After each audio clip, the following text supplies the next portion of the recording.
They looked at me like I didn't belong there. A woman in wrinkled clothes at 2 a.m., credit card in hand, asking to fill up my tank? The attendant behind the bulletproof glass shook his head with the kind of dismissive certainty that comes from making snap judgments about people you've never met. But what happened next made him realize that sometimes the person you're looking down on is the same person who once carried wounded soldiers through enemy fire while buildings burned around her. Before we jump back in, tell us where you're tuning in from, and if this story touches you, make sure you're subscribed, because tomorrow I've saved something extra special for you. I should have known something was wrong the moment I pulled into that gas station on Route 47. The neon lights flickered like dying fireflies, casting sickly yellow shadows across the cracked asphalt. My rental car's fuel gauge had been hovering near empty for the last 20 miles, and this was the first station I'd seen since leaving the interstate. The digital clock on the dashboard read 2:17 a.m., and every muscle in my body ached from the 14-hour drive from Fort Bragg to this forgotten corner of rural Pennsylvania. My brother Jake had texted me the address of his new place, along with a warning that cell service got spotty once you left the main highway. I'd been driving for what felt like forever, surviving on gas station coffee and the kind of determination that had gotten me through 3 deployments and countless sleepless nights in places where sleep could get you killed. All I wanted was to fill up my tank, grab some coffee if they had any that hadn't been sitting in the pot since yesterday, and find Jake's apartment so I could finally crash on his couch. The gas station looked like it had seen better decades. Weeds pushed through cracks in the concrete, and the price signs above the pumps displayed numbers that had been manually changed so many times the plastic digits hung at odd angles. A hand-painted sign near the entrance advertised fresh coffee and hot food, but the windows were so grimy I couldn't see inside to verify either claim. The only other car on the lot was a rusted pickup truck parked sideways across 2 spaces, as if its owner couldn't be bothered with basic courtesy. I climbed out of my rental car and stretched, feeling my spine crack in 3 places. The night air carried the smell of diesel fuel mixed with something vaguely organic that I didn't want to identify. My reflection in the car window showed exactly what I'd expected, a woman who looked like she'd been living in her clothes for the better part of a day. My dark hair had escaped its ponytail hours ago, strands falling across my face in a way that would have earned me a sharp reprimand from any drill sergeant worth his stripes. My jeans were wrinkled from sitting in the same position for too long, and my army t-shirt had a coffee stain on the front that I'd acquired somewhere around mile marker 200. I probably looked like trouble. Hell, I probably looked like a lot of things that would make a late-night gas station attendant nervous, but I had a valid credit card, an empty tank, and the kind of patience that comes from spending years dealing with military bureaucracy. How hard could it be to buy some gas? The pump closest to my car had an out-of-order sign taped over the card reader, so I moved to the next one. This machine looked like it had been installed sometime during the Clinton administration, with buttons so worn you could barely make out the numbers. I inserted my credit card and waited for the familiar beep that would tell me to select my fuel grade. Instead, the screen flashed an error message in angry red letters, "See Attendant." I tried my card again, thinking maybe the magnetic strip hadn't read properly. Same message. I walked around to the other side of the pump island and tried a different machine. See Attendant. The 4th pump I tried didn't even pretend to read my card before displaying the same message. Through the bulletproof glass that separated the attendant booth from the outside world, I could see a young man who couldn't have been more than 19 or 20. He was slouched in a metal folding chair, scrolling through his phone with the glazed expression of someone working the graveyard shift at a job that barely paid minimum wage. His name tag read Derek in faded letters that looked like they'd been through too many wash cycles. I walked over to the booth and tapped on the glass. Derek looked up from his phone with the kind of irritation usually reserved for people who interrupt something important. When he saw me, his expression shifted to something that might have been suspicion or might have been simple dislike. Either way, it wasn't the look you want to see from someone you need help from. "Excuse me," I said, raising my voice so he could hear me through the speaker built into the glass. "The pumps aren't reading my card. Can you turn on pump 4 for me?" Derek studied me for a long moment, taking in my appearance with the calculating gaze of someone trying to decide if I was worth the trouble. His eyes lingered on the coffee stain on my shirt, the the wrinkles in my clothes, the fact that I was a woman, alone, at a gas station in the middle of nowhere at 2 a.m. I practically could see the wheels turning in his head as he reached whatever conclusion he was going to reach. "Pumps are closed," he said finally, his voice carrying through the speaker with a tinny, distorted quality that made him sound even younger than he looked. I blinked in denial, certain I'd misheard him. "Closed? The sign out front says you're open 24 hours. Store's open. Pumps are closed for maintenance." I looked around the lot, noting the complete absence of any maintenance equipment, vehicles, or personnel. No cones, no warning signs, no indication of any kind that work was being done on anything.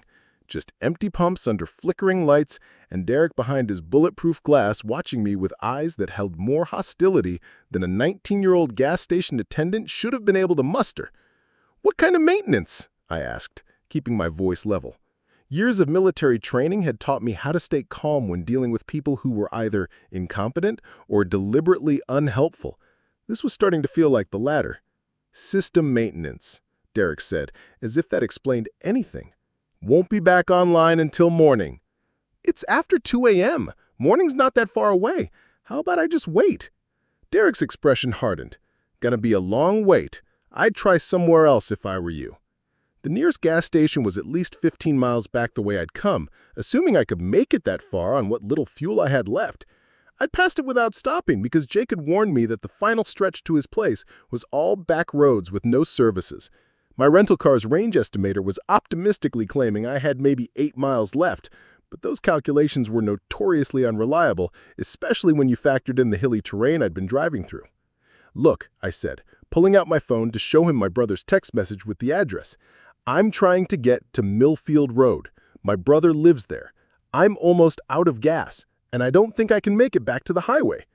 Derek glanced at my phone screen for about half a second before looking away. "Not my problem." The casual cruelty in his voice hit me like a physical blow.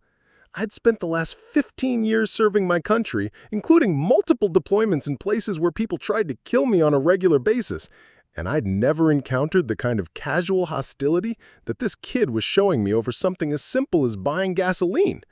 It wasn't just unprofessional, it was deliberately mean. The kind of meanness that comes from having a small amount of power and choosing to use it to make someone else's life harder. "Is there a manager I can speak to?" I asked, still maintaining the level tone that had served me in countless difficult situations. "Manager's not here." "When will they be back?" "Tomorrow." "What time tomorrow?" Derek shrugged, a gesture that somehow managed to convey both indifference and contempt. "Sometime." I stood there for a moment trying to process what was happening. In my years of military service, I'd dealt with hostile locals in foreign countries, uncooperative bureaucrats in government buildings, and fellow soldiers who thought women didn't belong in combat zones. But I'd never encountered someone who seemed determined to deny me basic customer service for no apparent reason other than whatever assumptions he'd made about me based on my appearance. The rational part of my brain told me to de-escalate the situation. Derek was clearly having some kind of power trip, and engaging with him further would probably just make things worse. The smart thing to do would be to call Jake, explain the situation, and ask him to come pick me up. We could deal with the rental car in the morning when someone more reasonable was working. But another part of me, the part that had been forged in basic training and tempered by years of military leadership, wasn't ready to back down from a 19-year-old gas station attendant who thought he could treat customers like garbage just because he felt like it. I'd led soldiers through combat zones, coordinated medical evacuations under fire, and earned the respect of men and women who initially thought I was too small, too young, or too female to do my job effectively. I wasn't about to be intimidated by someone whose biggest responsibility was keeping the coffee machine running. "Derek," I said, reading his name tag again to make sure I had it right. I understand you might have policies about late-night customers, and I respect that, but I'm not asking for anything unreasonable. I just need to buy some gas so I can reach my destination safely. Is there any way we can work this out? For a moment, Derek's expression softened slightly, and I thought maybe I'd found the right approach. Then his eyes hardened again, and when he spoke, his voice carried a note of finality that suggested the conversation was over. "Like I said, pumps are closed. You need to leave." The word "leave" hung in the air between us like a challenge. It was one thing to deny me service. It was another thing entirely to tell me to get off the property when I was a paying customer who hadn't done anything wrong. I could feel my temper starting to rise, the controlled anger that had gotten me through some of the darkest moments of my military career. But I also knew that losing my cool wouldn't accomplish anything except making Derek feel more justified in whatever prejudices were driving his behavior. I pulled out my wallet and removed my military ID, holding it up so he could see it through the glass. "My name is Colonel Elena Martinez, United States Army. I've been driving for 14 hours to visit my brother, and I need gas to complete my journey. I'm asking you one more time to turn on one of these pumps so I can pay for fuel and be on my way." Derek looked at the ID for maybe 2 seconds before shaking his head. "Don't matter what that says. Pumps are closed." Something cold settled in my stomach as I realized what was really happening here. This wasn't about maintenance or store policy or late-night security concerns. This was about Derek looking at me and deciding that I didn't deserve the same level of service he would provide to other customers. Maybe it was because I was a woman traveling alone. Maybe it was because I looked tired and disheveled. Maybe it was something else entirely, but whatever his reasoning, he'd made up his mind that I was persona non grata, and no amount of polite requests or identification was going to change that. I put my military ID back in my wallet and looked around the lot one more time, hoping to see some indication that Derek might be telling the truth about maintenance. But there was nothing. No equipment, no signs, no evidence of any kind that would justify shutting down all the fuel pumps at a 24-hour gas station in the middle of nowhere. Just Derek behind his bulletproof glass, watching me with the satisfied expression of someone who thought he'd won some kind of contest I hadn't known we were having. The rational part of my brain was screaming at me to just call Dake and ask for help, but the soldier in me, the part that had been trained to never retreat when I was in the right, wasn't ready to surrender. I had spent too many years fighting for respect in places where it didn't come easily, and I wasn't about to let some punk kid in a gas station booth make me feel like I didn't belong somewhere. I pulled out my phone and took a picture of Derek through the glass, making sure to capture his name tag and the timestamp. If this was going to turn into a complaint to corporate headquarters, I wanted documentation. Derek noticed what I was doing and leaned forward in his chair, suddenly looking less confident. "What are you doing?" he asked through the speaker. "Taking a picture," I said calmly, "for my complaint to your management company. You can't take my picture without permission." "Actually, I can. Public place, no expectation of privacy. I learned about photography rights in the Army." Derek's face flushed red, and for the first time since our conversation began, he looked uncertain. Maybe it was the mention of a complaint, or maybe it was the way I'd said Army with the kind of authority that comes from years of command experience. Either way, something had shifted in the dynamic between us. "Look, lady," he said, and I noticed his tone had lost some of its earlier hostility. "I told you the pumps are down for maintenance. I can't just turn them on. And I told you I don't see any evidence of maintenance. No equipment, no work orders, no other employees. Just you, sitting in that booth, refusing to provide service to a paying customer for no legitimate reason." Derek was quiet for a long moment, staring at me through the glass with an expression I couldn't quite read. I got the feeling he was trying to decide how much trouble I might be capable of causing for him. The photo I had taken was probably making him nervous, which was exactly what I had intended. Customer service jobs came and went, but documented complaints to corporate headquarters could follow someone for a long time. Finally, he reached for something under the counter that I couldn't see. For a moment, I thought he might be calling his manager or someone else who could override his decision. Instead, he pulled out a clipboard with what looked like an incident report form. "I'm going to need you to leave the property," he said, his voice taking on the mechanical tone of someone reciting policy. "If you refuse, I'll have to call the police." The threat of police involvement should have made me back down. I was exhausted, I was running on empty in more ways than one, and the last thing I needed was to get into some kind of legal entanglement in a town that I didn't know anyone except my brother. But something about Derek's smug expression, the way he seemed to think that threatening me with police would make me fold like a cheap tent, triggered every stubborn instinct I had developed over 15 years of military career. "Go ahead and call them," I said, settling against the hood of my rental car like I was planning to stay for a while. I'd love to explain to a police officer why you're refusing to sell gasoline to a military officer who has done nothing wrong except have the audacity to need fuel at your 24-hour gas station in the middle of nowhere." Derek's confidence wavered visibly. He probably didn't expect me to call his bluff, and now he was faced with the prospect of having to justify his actions to someone with actual authority. Police officers tended to ask uncomfortable questions about things like store policy and legitimate business reasons for refusing service, especially when the customer in question was obviously military. He stared at me through the glass for maybe a full minute, clearly trying to decide how much trouble I might be capable of causing for him. The photo I had taken was probably making him nervous, which was exactly what I had intended. Customer service jobs came and went, but documented complaints to corporate could follow someone for a long time. Finally, he reached for something under the counter that I couldn't see. For a moment, I thought he might be calling his manager or someone else who could override his decision. Instead, he pulled out a clipboard with what looked like an incident report form. "I'm going to need you to leave the property," he said, his voice taking on the mechanical tone of someone reciting policy. "If you refuse, I'll have to call the police." The threat of police involvement should have made me back down. I was exhausted, I was running on empty in more ways than one, and the last thing I needed was to get into some kind of legal entanglement in a town that I didn't know anyone except my brother. But something about Derek's smug expression, the way he seemed to think that threatening me with police would make me fold like a cheap tent, triggered every stubborn instinct I had developed over 15 years of military career. "Go ahead and call them," I said, saddling against the hood of my rental car like I was planning to stay for a while. "I'd love to explain to a police officer why you're refusing to sell gasoline to a military officer who has done nothing wrong except have the audacity to need fuel at your 24-hour gas station in the middle of nowhere." Derek's confidence wavered visibly. He probably didn't expect me to call his bluff, and now he was faced with the prospect of having to explain his actions to someone with actual authority. Police officers tended to ask uncomfortable questions about things like store policy and legitimate business reasons for refusing service, especially when the customer in question was obviously military. He stared at me through the glass for a full minute, clearly trying to decide whether to follow through on his threat. I could see the wheels turning in his head as he weighed the potential consequences of each choice. Call the police and risk having to justify his behavior to someone who might not be sympathetic?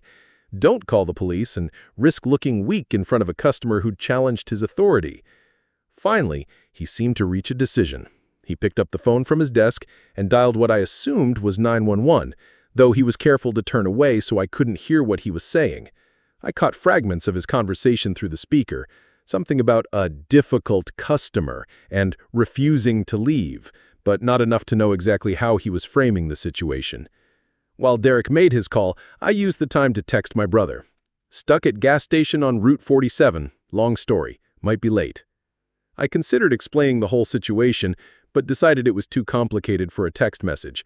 Jake would get the full story soon enough. Derek finished his call and hung up the phone, then looked at me with an expression that was part triumph and part nervousness. "The police are on their way," he announced through the speaker. "You can wait for them if you want, but you're not getting any gas tonight." I nodded calmly, as if having the police called on me for trying to buy gasoline was a perfectly normal part of my evening routine. "That's fine. I'm sure they'll be very interested in hearing about your customer service policies." The confidence Derek had shown moments earlier was starting to crack around the edges.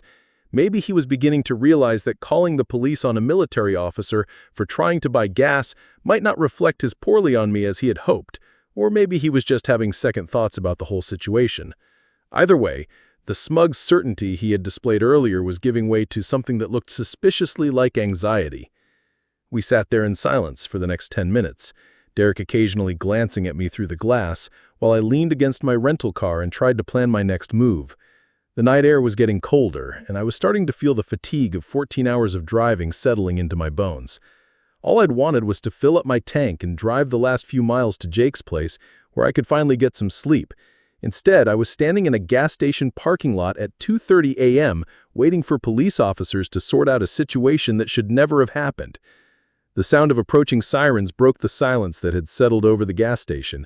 2 police cruisers pulled into the lot, their red and blue lights painting the cracked asphalt in shifting patterns of color. The officers who emerged from the vehicles looked like they'd rather be anywhere else, which was probably true. Late-night calls to gas stations were rarely about anything interesting or important. The first officer was a tall, thin man who appeared to be in his 40s, with graying hair and the kind of mustache that suggested he'd been a cop since the 1990s. His name tag read Hoffman, and he carried himself with the weary authority of someone who'd seen everything at least twice. The second officer was younger, maybe early 30s, with the broad shoulders and alert expression of someone who hadn't been on the job long enough to become completely cynical. His name tag said Chen. Officer Hoffman approached me first, his hand resting casually on his duty belt in the universal police posture that managed to be both relaxed and ready for trouble. "Evening, ma'am. I understand there's some kind of dispute here?" "Good evening, officer," I said, straightening up from my position against the car. "Colonel Elena Martinez, United States Army. I'm trying to buy gasoline so I can reach my brother's house, but the attendant is refusing to turn on the pumps." Hoffman's eyebrows rose slightly at the mention of my rank and service branch. It wasn't unusual for police officers to encounter military personnel, but full colonels didn't typically find themselves in disputes with gas station attendants at 2:30 a.m. His demeanor shifted subtly, becoming more professional and attentive. "May I see some identification, Colonel?" I handed him my military ID and driver's license without hesitation. Hoffman examined both cards carefully, comparing the photos to my face and checking the various security features that marked them as genuine. Officer Chen moved closer to get a better look, and I could see him taking in the details that marked me as legitimate military. The way I stood, the way I addressed them, the fact that my identification was current and properly issued. "This says you're stationed at Fort Bragg," Hoffman said, handing back my cards. "That's a long way from here." "Yes, sir. I'm on leave, driving to visit my brother in town. My car is almost empty, and this is the first gas station I've seen in 20 miles. Hoffman nodded and walked over to the attendant booth, where Derek was watching the proceedings with obvious nervousness. The conversation that followed was conducted through the speaker system, so I could hear every word. "What's the situation here?" Hoffman asked Derek. "She's been harassing me," Derek said, and I had to admire his nerve, if not his honesty, demanding that I turn on the pumps when they're down for maintenance. "What kind of maintenance?" Derek hesitated for just a moment too long. "System maintenance. Computer problems." "When did this maintenance start?" Another hesitation. "Earlier tonight." "What company is doing the work?" Derek's face went blank. I don't know. Management handles that stuff." Officer Chen had been quietly observing the exchange, and now he stepped forward. "Sir, can you show us the work order for this maintenance?" "I don't have that information," Derek said, his voice getting higher. "Like I said, management handles it." Hoffman turned to look at me, then back at Derek. "So you're telling me that all the pumps at a 24-hour gas station are down for maintenance, but you don't have any documentation of the work being done, you don't know what company is doing it, and there's no equipment or workers on site?" Derek's face was starting to turn red again. "That's what my manager told me." "What's your manager's name?" "Mr. Peterson." "Phone number?" I don't have it with me." Officer Chen walked over to one of the gas pumps and examined it closely, looking for any signs of maintenance work or out-of-order notices. "These pumps look fine to me," he called over to his partner. "No warning signs, no equipment, nothing to indicate they're being worked on." Hoffman sighed the kind of sigh that comes from dealing with people who think police officers are stupid. "Derek, I need you to be straight with me here. Are these pumps actually down for maintenance, or did you refuse service to this customer for some other reason?" The silence that followed was so complete I could hear the electrical hum from the neon signs overhead. Derek sat in his booth like a defendant waiting for a verdict, clearly trying to figure out whether doubling down on his story would make things better or worse. The problem was that his story had more holes than a shooting range target, and everyone present knew it. Finally, Derek seemed to deflate. "Look, she came in here looking all sketchy, you know? It's late, she looks like she's been sleeping in her car, and I get weird people in here all the time. I was just being careful." "Careful how?" Hoffman asked, his voice taking on the patient tone of someone explaining something to a child. "I mean, what if she was stealing gas or causing trouble? You can't be too careful these days." I felt something cold settle in my stomach as I realized what Derek was really saying. He'd looked at me, a tired woman in wrinkled clothes, and decided I was potentially dangerous or dishonest. The fact that I'd been polite, that I'd shown identification, that I'd offered to pay with a credit card, none of that mattered. He'd made a judgment based on my appearance and refused to budge from it, even when presented with evidence that contradicted his assumptions. Officer Chen walked back over to where Hoffman and I were standing. "The pumps are operational," he reported. "I can see the displays are active, and there's no signage indicating they're out of service." Hoffman turned back to Derek. "So you lied to this customer about the pumps being down for maintenance?" "I was just being cautious," Derek said, but his voice had lost all its earlier conviction. "Being cautious about what exactly? She's a military officer with valid identification and a credit card. What exactly did you think she was going to do?" Derek didn't have an answer for that, or at least not one he was willing to say out loud in front of two police officers. He sat in his booth looking miserable, probably beginning to realize that his night was about to get much more complicated than he had bargained for. Hoffman looked at me with an expression that might have been sympathy or might have been professional embarrassment. "Colonel, I apologize for this situation. There's clearly no legitimate reason why you shouldn't be able to purchase gasoline here." "Thank you, officer. I appreciate your professionalism." Preparing and narrating this story took us a lot of time, so if you are enjoying it, subscribe to our channel. It means a lot to us. Now back to the story. He turned back to Derek. "You're going to turn on pump 4 right now so this customer can fill her tank. And then you and I are going to have a conversation about customer service and what constitutes legitimate grounds for refusing service." Derek's resistance crumbled completely. "Yes, sir. Pump 4, right away." But as he reached for whatever controls operated the gas pumps, something caught Officer Chen's attention. He was looking at me with an expression of recognition, like someone trying to place a face from memory. "Excuse me, Colonel," he said hesitantly. "This might sound strange, but are you Colonel Elena Martinez from the 82nd Airborne?" I felt my heart skip a beat.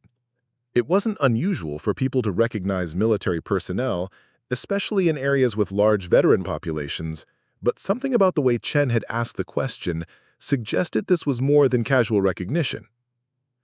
"Yes," I said carefully. "I served with the 82nd. How did you know?" Chen's entire demeanor changed, shifting from professional courtesy to something approaching awe. "Ma'am, my brother served under you in Afghanistan. Sergeant Michael Chen, 3rd Brigade Combat Team." The name hit me like a physical blow, transporting me instantly back to a dusty forward operating base outside Kandahar, where I'd spent 8 months trying to keep my soldiers alive in an environment where death could come from any direction at any time.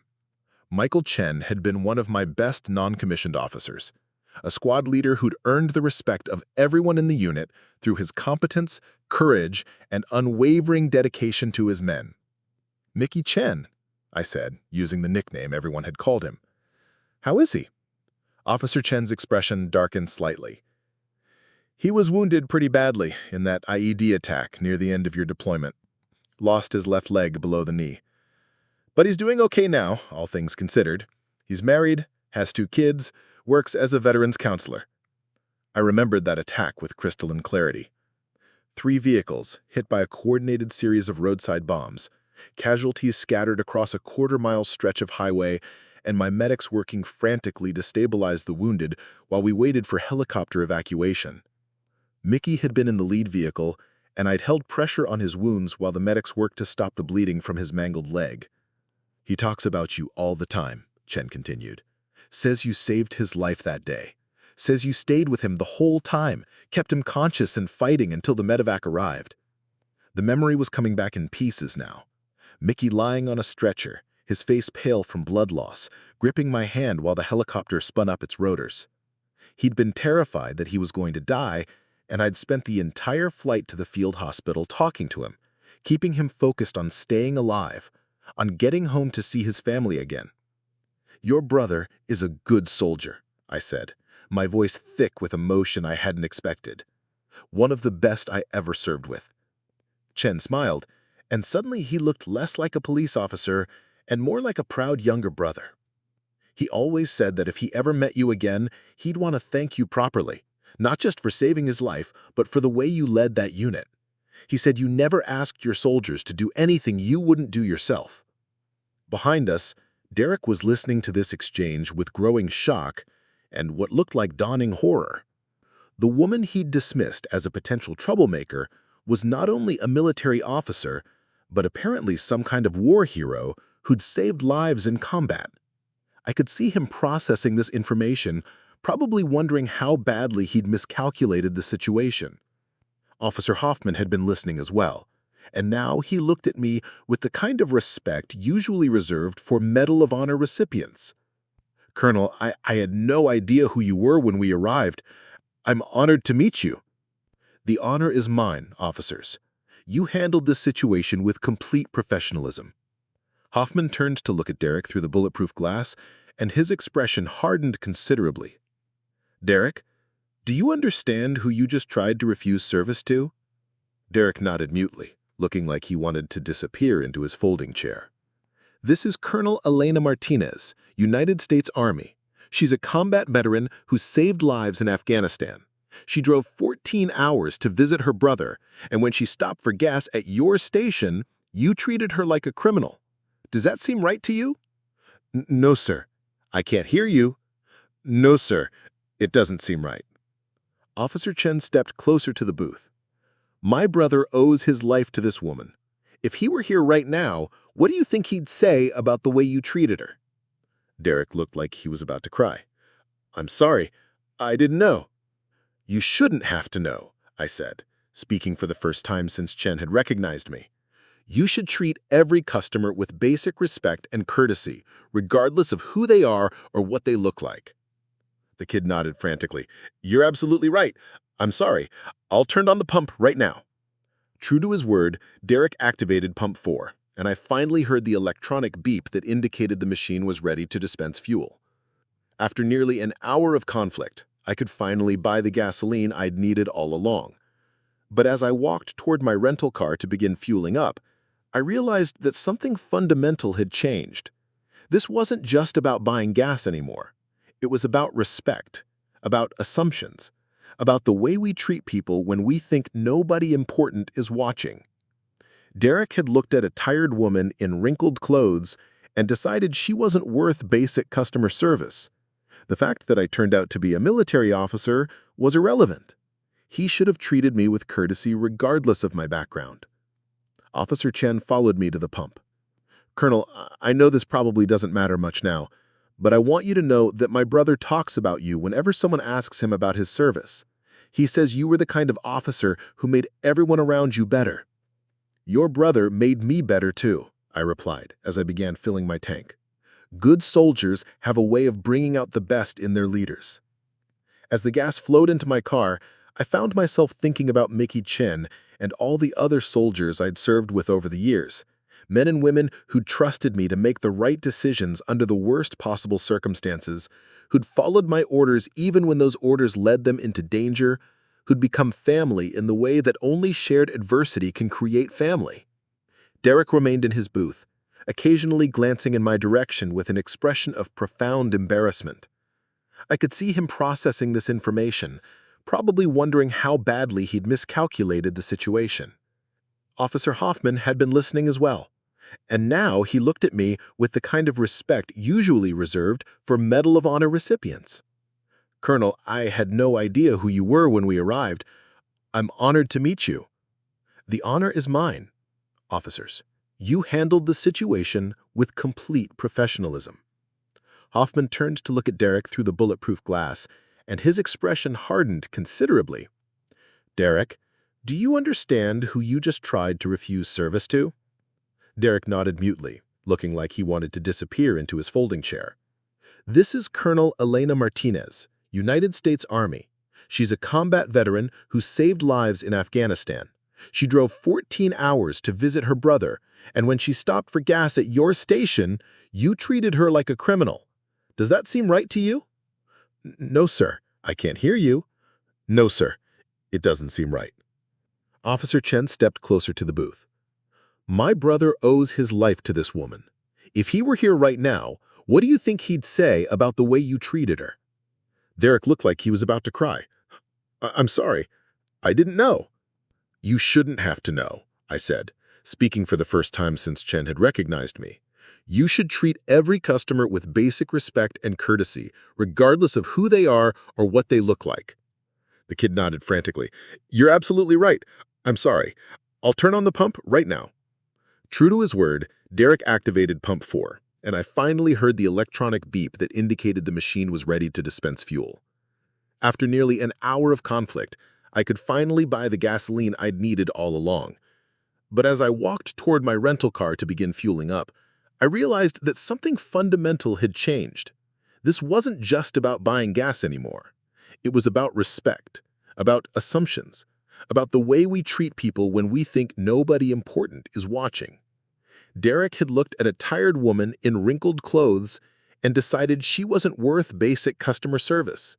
The fact that I turned out to be a military officer was irrelevant. He should have treated me with courtesy regardless of my background. Officer Chen followed me to the pump.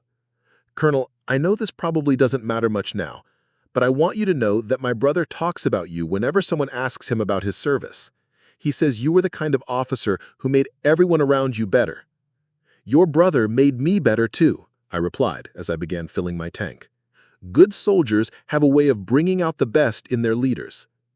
As the gas flowed into my car, I found myself thinking about Mickey Chen and all the other soldiers I'd served with over the years, men and women who'd trusted me to make the right decisions under the worst possible circumstances, who'd followed my orders even when those orders led them into danger, who'd become family in the way that only shared adversity can create family. Derek remained in his booth, occasionally glancing in my direction with an expression of profound embarrassment. I could see him processing this information, probably wondering how badly he'd miscalculated the situation. Officer Hoffman had been listening as well, and now he looked at me with the kind of respect usually reserved for Medal of Honor recipients. "Colonel, I had no idea who you were when we arrived. I'm honored to meet you." "The honor is mine. Officers, you handled this situation with complete professionalism." Hoffman turned to look at Derek through the bulletproof glass, and his expression hardened considerably.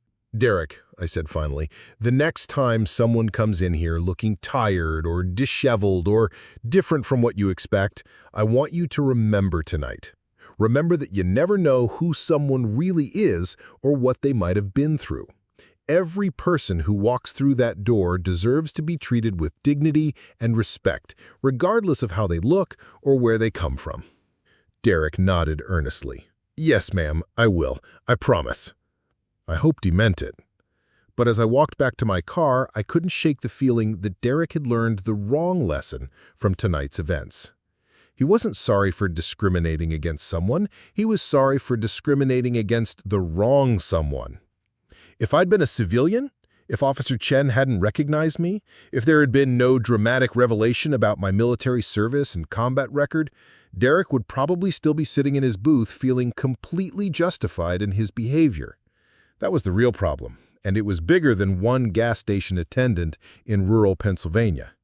It was about the assumptions we make about people based on limited information, about the way we decide who deserves our respect and courtesy, about the invisible barriers we create between ourselves and others who don't fit our expectations of what important people look like.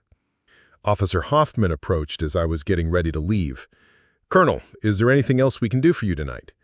"No, officer. You've been more than helpful. Thank you for your service to the community. Thank you for your service to the country. And Colonel, if you have any other problems while you're in town, please don't hesitate to call us." I shook hands with both officers, got back in my rental car, and finally began the last leg of my journey to Jake's apartment. In my rearview mirror, I could see Derek still sitting in his booth, probably trying to process everything that had happened.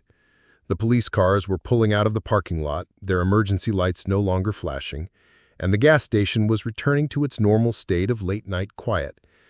But nothing felt normal anymore. What should have been a simple transaction had become something much more complicated, a confrontation that revealed uncomfortable truths about assumptions and prejudice and the way we treat people when we think their status doesn't matter. I'd gotten my gas, but the cost had been higher than the $47.50 I'd paid at the pump. As I drove through the darkness toward my brother's place, I found myself thinking about all the other tired travelers who might stop at that gas station in the weeks and months to come. Would Derek remember the lesson from tonight? Or would he go back to making snap judgments about customers who didn't meet his expectations? Would he treat the next woman traveling alone with courtesy and respect? Or would tonight's events be forgotten as soon as the embarrassment faded? I hoped for the best, but feared the worst. Change was hard, especially when it required acknowledging that your assumptions about people might be wrong. It was easier to dismiss tonight as an isolated incident, a case of mistaken identity that wouldn't have happened if Derek had known who I was from the beginning. But that missed the point entirely. The problem wasn't that Derek had failed to recognize me as someone important. The problem was that he'd failed to recognize me as someone deserving of basic human courtesy, regardless of my rank or service record or any other credentials. Every person who walked into that gas station should have been treated with the same respect he would eventually show me, not because of who they were, but because of who he should be. My phone buzzed with a text from Jake. "Everything okay? Your message sounded ominous." I typed back, "Long story. Be there in 15 minutes." The road ahead was dark and winding, illuminated only by my headlights and the occasional porch light from houses set back in the trees. It was the kind of drive that would normally help me clear my head and process the events of the day. But tonight my mind kept returning to that gas station, to Derek's initial hostility and eventual recognition, to the way the entire dynamic had shifted once my identity was revealed. In 15 minutes, I'd be at Jake's place, ready to collapse on his couch and finally get some sleep. Tomorrow, this would be just another story to tell, another example of the way civilians sometimes misunderstood or misjudged military personnel. But tonight, it felt like something more significant. A reminder that respect and dignity shouldn't be conditional on rank or status or any other external validation. Sometimes the most important battles aren't fought with weapons or tactics, but with simple human decency and the courage to stand up for what was right. Tonight was one of those battles, and while the victory felt incomplete, it was a start. Jake was waiting on his front porch when I pulled into the parking space outside his apartment, a steaming mug of coffee in his hands, and concern written across his face. Even in the dim light from the porch fixture, I could see he'd thrown on clothes hastily over whatever he'd been sleeping in. My younger brother had always been a light sleeper, probably a holdover from our childhood when our father's military career meant we never stayed in one place long enough to feel completely secure. "Elena, what the hell happened?" he asked as I climbed out of the rental car, every muscle in my body protesting after the long drive and the stress of the past hour. I grabbed my overnight bag from the back seat and walked up the steps to where Jake was standing. Even though he was 3 years younger than me, he'd inherited our father's height and broad shoulders, making him look more imposing than the computer programmer he'd become after his own brief stint in the Army. Right now, though, he just looked like a worried brother who'd been woken up by cryptic messages from his sister. "Long story," I said, accepting the mug of coffee he offered me. It was exactly the way I liked it, black and strong enough to wake the dead.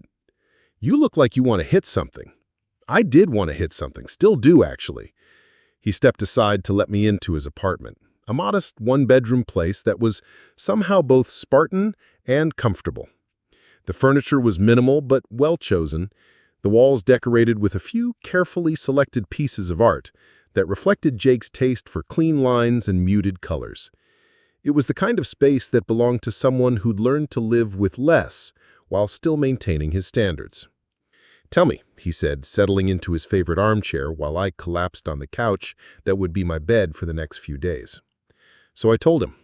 I started with pulling into the gas station and Derek's initial hostility, moved through the escalating confrontation and the arrival of the police, and finished with Officer Chen's recognition and the dramatic shift in how everyone treated me once my identity was revealed. Jake listened without interrupting, his expression growing darker with each detail. "Son of a bitch," he said when I finished. "Please tell me you're filing a complaint with the company that owns that station." "I'm thinking about it, but honestly, Jake, I'm not sure what good it would do." Derek apologized, the police handled it professionally, and I got my gas. What more is there to accomplish? Jake set down his coffee mug with more force than necessary.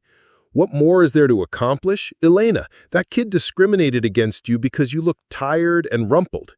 If you hadn't been a war hero, if Officer Chen hadn't recognized you, Derek would still be sitting in that booth feeling completely justified in treating you like garbage."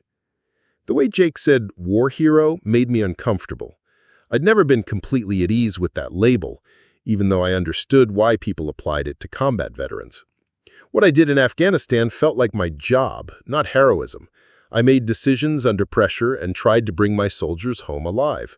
The fact that some of those decisions saved lives didn't make me a hero. It made me someone who'd been lucky enough to be in the right place at the right time with the right training. "I'm not a war hero," I said automatically. "I'm just someone who did her job." "Tell that to Mickey Chen. Tell that to all the other soldiers whose lives you saved." I took a long sip of coffee, trying to organize my thoughts. The events at the gas station had left me with a complicated mix of emotions that I was still trying to process. There was anger, obviously, at Derek's initial treatment and the assumptions he'd made about me. But there was also something else, a deeper frustration with the way the entire situation had been resolved. "Here's what bothers me most about tonight," I said finally. "Derek didn't learn that he was wrong to discriminate against people. He learned that he was wrong to discriminate against me, specifically. There's a difference." Jake frowned. "What do you mean?" "I mean that if the next tired woman who walks into that gas station isn't a military officer, if there's no dramatic revelation about her service or heroism or whatever, Derek will probably treat her exactly the same way he treated me initially. He's not sorry for judging someone based on their appearance. He's sorry for judging the wrong person. Maybe, or maybe seeing how badly he misjudged you will make him think twice before making assumptions about other customers." I wanted to believe that, but my experience with human nature suggested otherwise. People were remarkably good at compartmentalizing experiences that challenged their worldview, at treating dramatic incidents as exceptions rather than reasons to examine their underlying assumptions. Derek would probably tell the story of tonight as a cautionary tale about the dangers of making snap judgments, but he'd frame it in terms of not knowing who someone really was, rather than recognizing that everyone deserved basic respect, regardless of their status. "You're probably right to be skeptical," Jake said, after thinking about it for a moment. "But you know what? At least you stood up for yourself. A lot of people would have just driven away and found another gas station."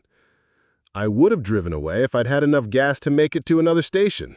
I was basically running on fumes.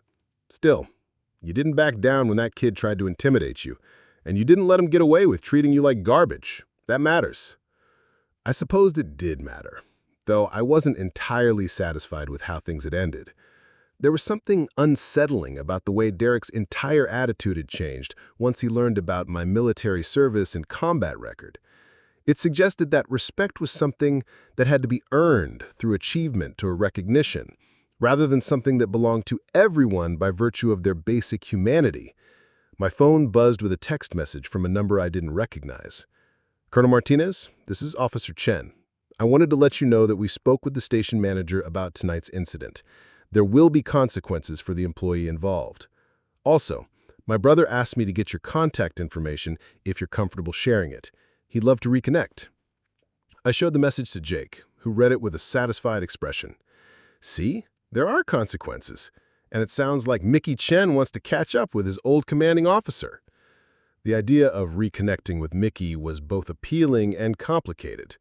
I'd lost touch with most of the soldiers I'd served with over the years, partly because of the demands of military life, and partly because maintaining those relationships meant keeping alive memories that were sometimes painful to revisit. But Mickey had been special, one of those natural leaders who'd made everyone around him better, and I was genuinely glad to hear that he'd built a good life for himself after his medical retirement. I texted back to Officer Chin. Thank you for following up. Please give Mickey my regards and tell him I'd be happy to hear from him. You can share this number." Within minutes, my phone was ringing. The caller ID showed a number with a North Carolina area code. And when I answered, I heard a familiar voice that immediately transported me back to a Desert Forward operating base, half a world away. "Colonel Martinez, this is Sergeant Chen. Well, former Sergeant Chen. Mickey. Mickey, it's good to hear your voice. Your brother told me you're doing well." "I am, ma'am. Married, 2 kids, working as a counselor at the VA. Can't complain." His voice carried the same warmth and humor I remembered, though there was a maturity to it now that spoke of experiences that had aged him beyond his years. "But I can't believe you ran into my little brother tonight, and under those circumstances. He told me what happened at that gas station." "It was quite a coincidence. He's a good officer, by the way. Very professional. He's always looked up to the military because of my service, but meeting you was like meeting a celebrity for him. He's been texting me all night about it." Jake was listening to my side of the conversation with obvious curiosity, so I put the call on speaker so he could hear both sides. "I hope he wasn't too starstruck. I'm just trying to visit my brother and get some rest." "Ma'am, you saved my life. You kept me conscious and fighting when I was sure I was going to die in that helicopter. If my brother was starstruck, he had good reason to be." The memory of that medvac flight came flooding back with uncomfortable clarity. Mickey had been fading in and out of consciousness from blood loss, and I'd spent the entire 20-minute flight to the field hospital talking to him, telling him stories about home, making him promise to stay awake and keep fighting.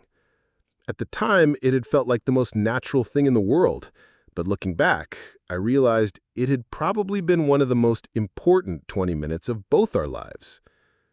"How are you doing with the prosthetic?" I asked, trying to steer the conversation toward lighter topics. "Better than I expected, honestly. The technology has come a long way since I was first fitted. I can run, play with my kids, do pretty much everything I could before. The VA has been great about upgrades and maintenance." "I'm glad to hear that. And you're working as a counselor now?" "Yeah, helping other veterans adjust to civilian life, deal with service-related injuries, navigate the benefits system. It's rewarding work. Turns out getting blown up and having to rebuild my life gave me some useful perspective for helping other people through similar situations." There was a philosophical acceptance in Mickey's voice that I admired. He'd taken one of the worst experiences of his life and found a way to transform it into something useful for others. That kind of resilience was common among the soldiers I'd served with, but it never stopped impressing me. "That sounds like exactly the kind of work you'd be good at. You always had a gift for helping other soldiers through difficult situations." "I learned from the best, ma'am. You taught me that leadership means taking care of your people, especially when things get tough." Jake was listening to this exchange with the fascination of someone getting a glimpse into a part of my life that I rarely talked about. I'd told him stories about my deployments, but they were usually sanitized versions that focused on the interesting cultural aspects or the technical challenges rather than the life-and-death moments that had defined those experiences. "Mickey, I have to ask," I said, "how did you end up with a brother in law enforcement in Pennsylvania? That seems like a long way from where you grew up." "David moved out here for college and decided to stay. Met a local girl, got married, joined the police force. He always said he wanted to serve his community the way I served my country. I think meeting you tonight reinforced that he made the right choice. He handled a difficult situation very professionally. You should be proud of him." "I am, but I'm also furious about how you were treated at that gas station. David told me the whole story, and it makes my blood boil. You should never have had to go through that." The anger in Mickey's voice was palpable, and I could understand why. The idea that someone he considered a hero had been mistreated by a punk kid at a gas station probably felt like a personal insult. But I also didn't want him to dwell on the negative aspects of the evening. "It worked out fine in the end," I said. "Your brother and his partner resolved the situation, and I got the gas I needed." "That's not the point, though. The point is that it should never have happened in the first place. And I guarantee you that if you'd been a male colonel instead of a female colonel, that attendant wouldn't have given you half as much trouble." Mickey had hit on something I'd been thinking about but hadn't wanted to articulate. Would Derek have been as quick to refuse service to a man who looked tired and disheveled after a long drive? It was impossible to know for certain, but I suspected that gender had played a role in his initial assessment of me as potentially troublesome. "You might be right about that," I admitted, "but there's no way to prove it, and dwelling on it won't change what happened." "Maybe not, but it pisses me off that you still have to deal with that kind of garbage after everything you've done for this country." Jake leaned closer to the phone. "Mickey, this is Elena's brother Jake. I just wanted to say thank you for your service, and I'm sorry about your injuries." "Thank you, Jake. And don't worry about the injuries. They led to my wife, actually. I met her at the VA hospital during my rehabilitation. She was a physical therapist, and I was her most challenging patient." "Challenging how?" I asked. "I was convinced I was never going to be able to do anything normally again, and I wasn't very cooperative with the therapy process. Sarah had to basically drag me kicking and screaming through my recovery. But she never gave up on me, even when I was ready to give up on myself."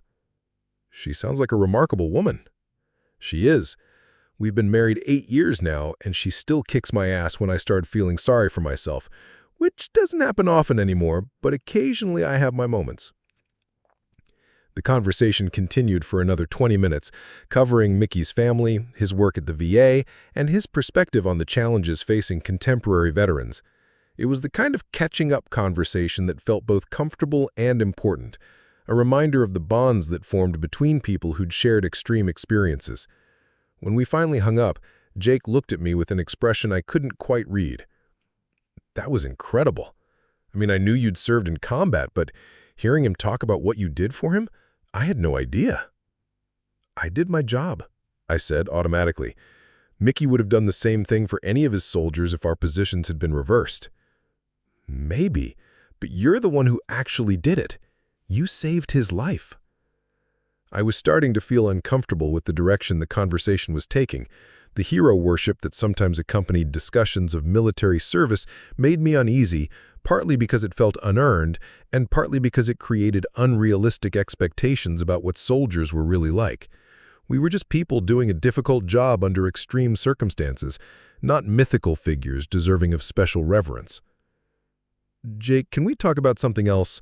It's been a long day, and I'm exhausted." He nodded, recognizing the signs that I'd reached my limit for discussing my military service. "Of course. Let me get you some pillows and blankets for the couch. We can catch up more tomorrow." As Jake busied himself setting up my makeshift bed, I found myself thinking about the strange trajectory the evening had taken. What had started as a simple stop for gasoline had become a reminder of connections I'd made years ago in a war zone, relationships that had shaped both my life and the lives of the soldiers I'd served with. The randomness of encountering Officer Chen, the coincidence of his connection to Mickey, and the way the entire situation had shifted once my identity was revealed. It all felt like something out of a movie rather than real life.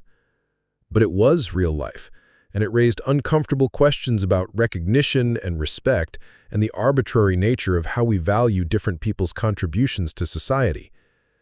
Mickey was working as a veterans counselor, helping other people navigate challenges similar to his own. Officer Chen was serving his community, dealing with late-night disputes at gas stations and probably 100 other situations that required patience and professionalism. Jake was developing software that made people's lives easier in ways they probably never thought about. All of these were valuable contributions, but only my military service seemed to carry the kind of recognition that could transform a hostile encounter into a respectful one. That didn't seem right to me. Derek should have treated me with courtesy not because I was a colonel or a combat veteran, but because I was a customer who deserved basic human decency. "Okay, you're all set," Jake said, arranging the last pillow on the couch. "Bathroom's down the hall, kitchen stocked if you get hungry, and my bedroom door will be closed, so don't worry about waking me up if you need anything." "Thanks, Jake. I really appreciate you letting me crash here." "Are you kidding? I've been looking forward to this visit for months, even if it did get off to a more dramatic start than I expected." After Jake disappeared into his bedroom, I sat on the couch in the quiet apartment trying to process everything that had happened. The coffee had helped clear some of the fatigue from the long drive, but it had also left me feeling wired and alert when what I really needed was sleep. I pulled out my laptop and did something I rarely did. I Googled myself. The search results showed the usual mix of official military biographies, news articles about units I'd served with, and a few pieces about women in combat roles. Most of it was dry, factual information that gave no sense of what my actual experiences had been like. But buried in the results was an article I'd never seen before, published in a military magazine about 6 months after my deployment to Afghanistan. The headline read, "Female Officers' Leadership Saves Lives in Combat," and the story focused on the incident where Mickey had been wounded. According to the article, I'd coordinated the medical evacuation of 7 wounded soldiers under enemy fire, staying with the most seriously injured throughout the helicopter flight to ensure they remained stable. Reading about my own actions from an outside perspective was surreal. The article made everything sound more heroic and dramatic than it had felt at the time. In my memory, that day had been a series of immediate decisions made under extreme pressure, with no time to think about the larger implications of what was happening. But the article presented it as a carefully planned operation carried out by an exceptional leader who'd saved multiple lives through courage and quick thinking. Maybe that's how heroism works. Maybe the people involved never felt heroic in the moment, and it was only later, through the perspective of time and other people's observations, that their actions took on larger significance. Mickey certainly seemed to view what I had done as life-saving heroism, even though, from my perspective, I'd simply been doing what the situation required. My phone buzzed with another text message, this one from Officer Chen again.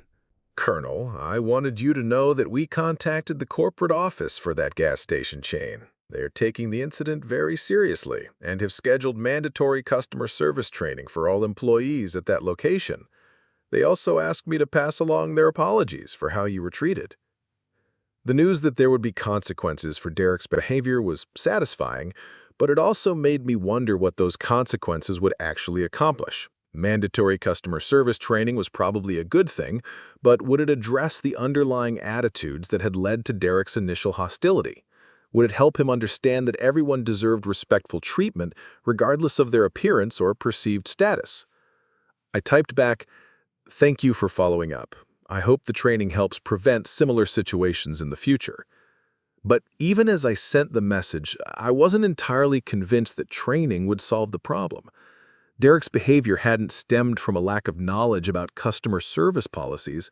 It had come from deeper assumptions about who deserved respect and courtesy, assumptions that were probably shaped by years of experiences and cultural messages that wouldn't be easily changed by a corporate training session. Still, it was something. And maybe if Derek encountered enough situations that challenged his preconceptions, he might eventually develop a more nuanced understanding of the people around him. Or maybe the next tired traveler who stopped at that gas station would benefit from Derek's reluctance to repeat the mistake he'd made with me. I closed my laptop and tried to settle into the couch, but sleep remained elusive.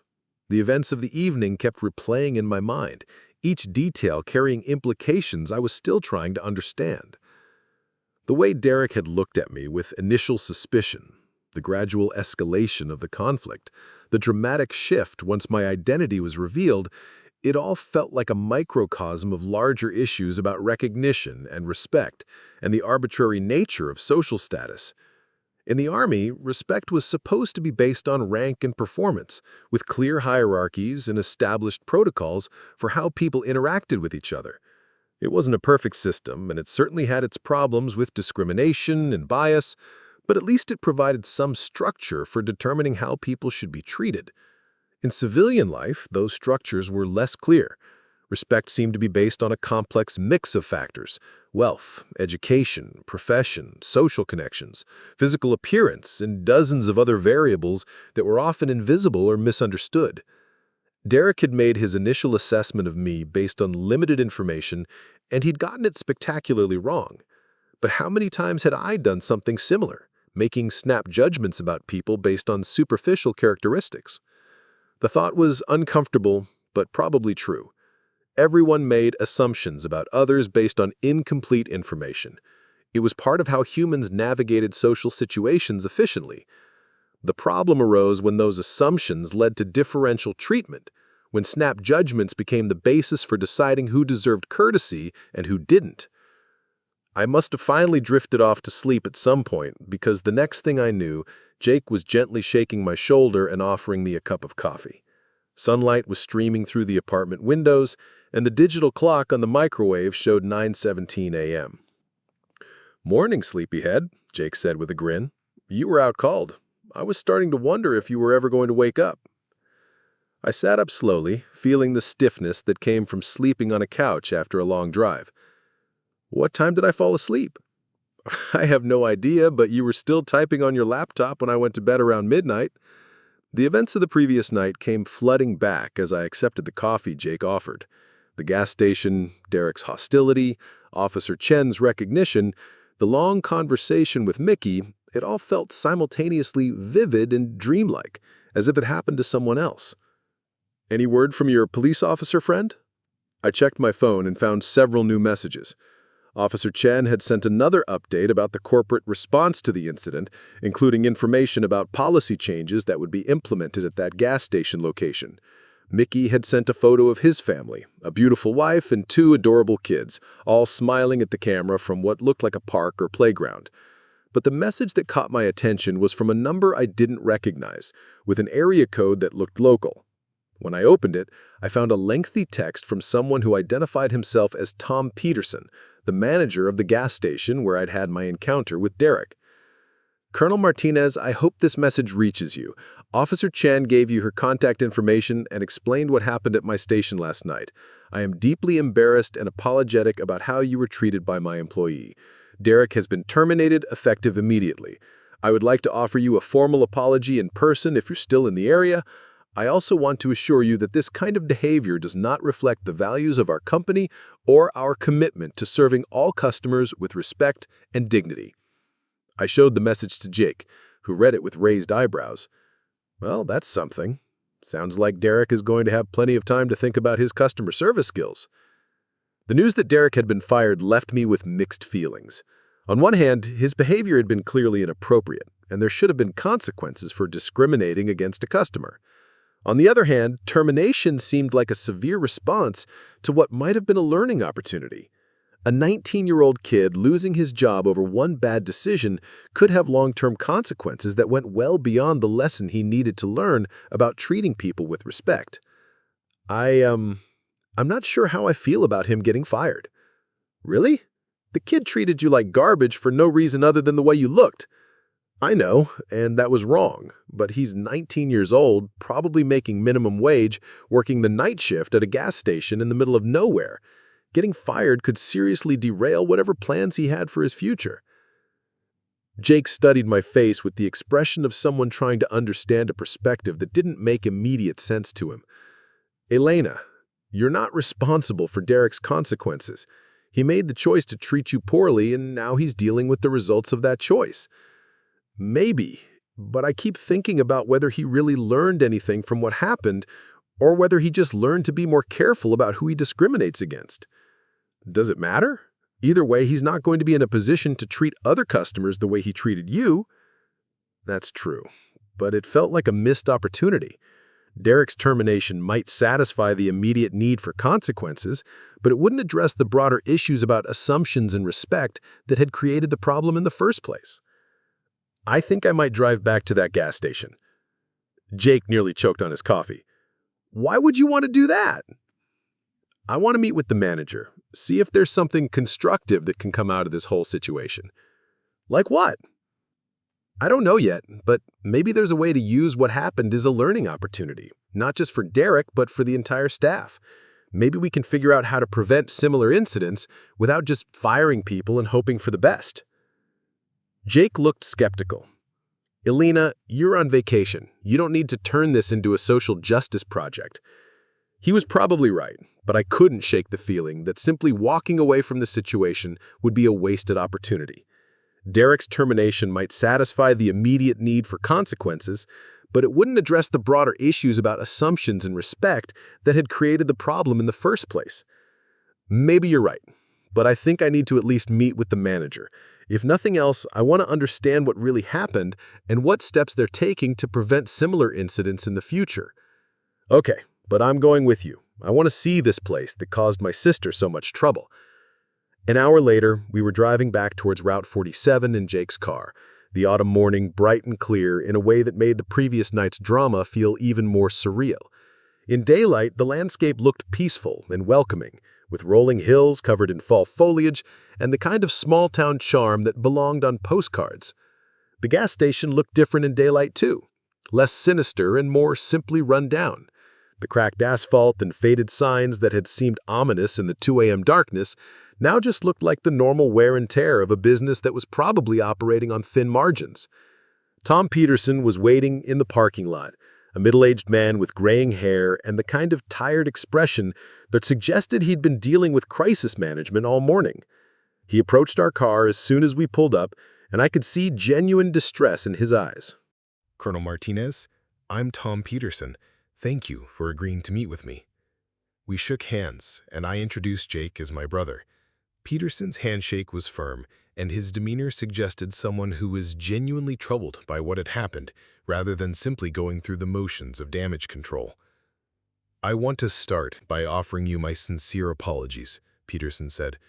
"What happened here last night was completely unacceptable, and it doesn't reflect the standards we try to maintain at this location."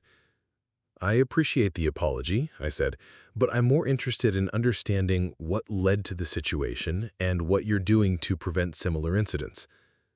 Peterson nodded. "Would you mind if we talked inside? I'd like to show you some of the changes we're implementing."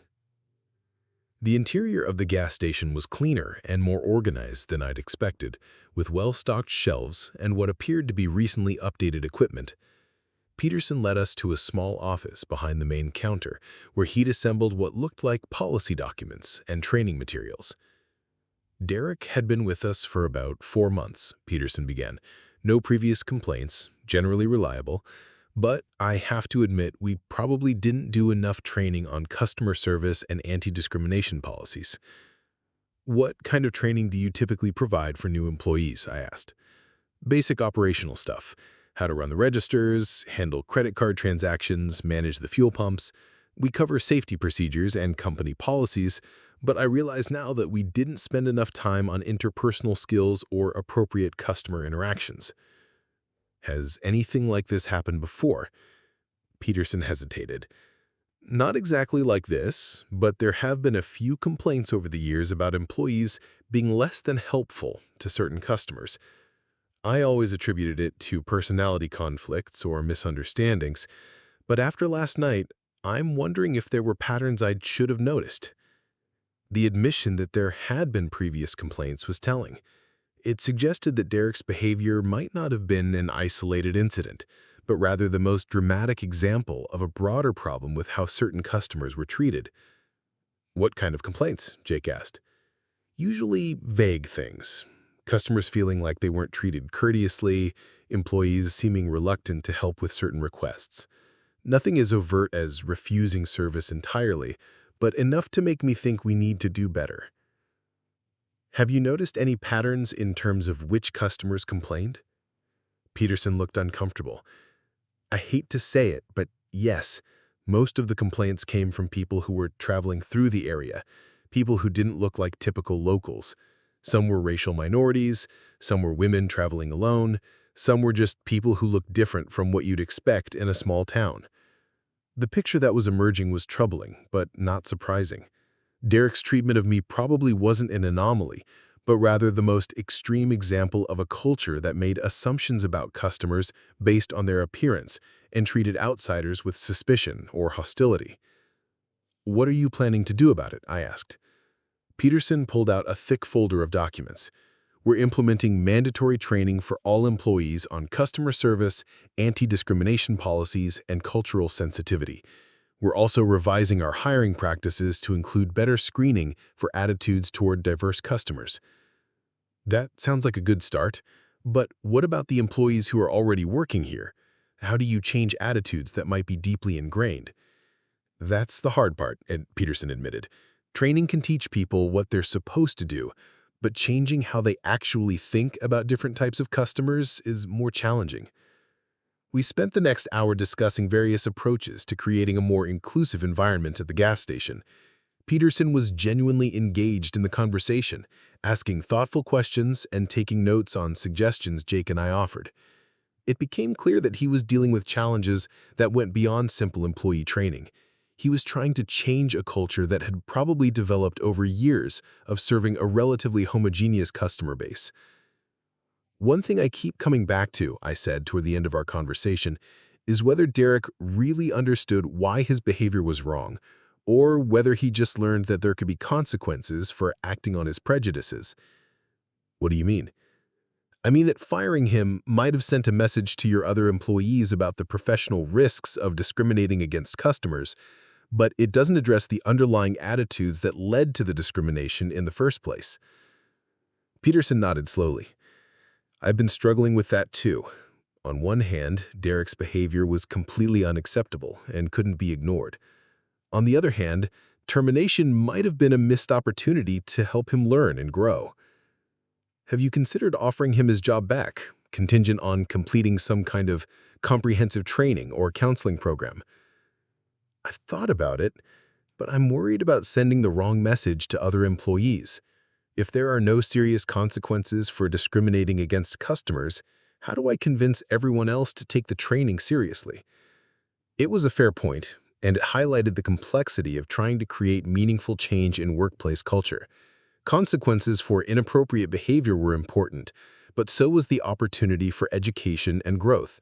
Finding the right balance between accountability and redemption was never easy. What if you created a pathway for Derek to earn his job back, Jake suggested. Something that required him to demonstrate genuine understanding of why his behavior was wrong and how he plans to do better in the future. Peterson looked intrigued.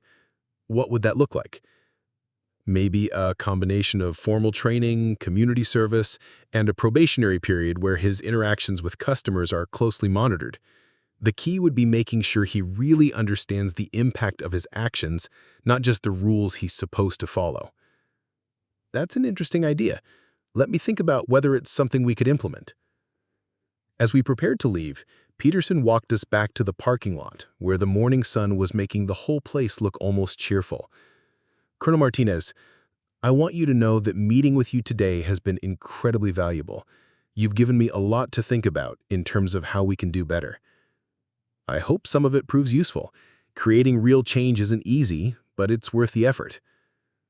One more thing, as we reach Jake's car. Would you be willing to speak to my staff sometime?